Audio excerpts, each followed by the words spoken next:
হিন্দু ধর্মে ব্রহ্মা, বিষ্ণু ও শিব এই তিন দেবতাকে একত্রে ত্রিমূর্তি বলা হয়। এই ত্রিমূর্তি বিশ্ব সৃষ্টি, স্থিতি ও ধ্বংসের তিনটি প্রধান কাজের প্রতিনিধিত্ব করেন। কে শ্রেষ্ঠ? এই প্রশ্নের উত্তর বিভিন্ন সম্প্রদায়ে ভিন্নভাবে দেওয়া হয়। বৈষ্ণব সম্প্রদায়, এই সম্প্রদায়ের লোকেরা বিষ্ণুকে সর্বোচ্চ দেবতা হিসেবে মানে। তাদের বিশ্বাস অনুযায়ী বিষ্ণুই জগতের পালনকর্তা এবং তিনিই সকল কিছুর উৎস। ব্রহ্মা বিষ্ণুর নাভি থেকে উৎপন্ন পদ্ম থেকে সৃষ্টি হয়েছেন বলে তারা মনে করে।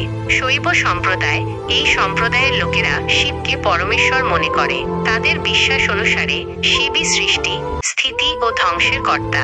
ব্রহ্মা ও বিষ্ণু উভয়েই শিব থেকে উৎপন্ন হয়েছেন বলে তারা বিশ্বাস করে। স্মার্ত সম্প্রদায়, এই সম্প্রদায়ের লোকেরা ব্রহ্মা, বিষ্ণু ও শিব সহ পঞ্চদেবতাকে সমানভাবে পূজা করে এবং তাদের মধ্যে কোনো ভেদাভেদ করে না। তাদের মতে এই সকল দেবতাই এক ঈশ্বরের বিভিন্ন রূপ। বিভিন্ন পুরাণ ও শাস্ত্রেও এই বিষয়ে বিভিন্ন মতামত পাওয়া যায়। কিছু শাস্ত্রে বিষ্ণুকে শ্রেষ্ঠ বলা হয়েছে, আবার কিছু শাস্ত্রে শিবকে।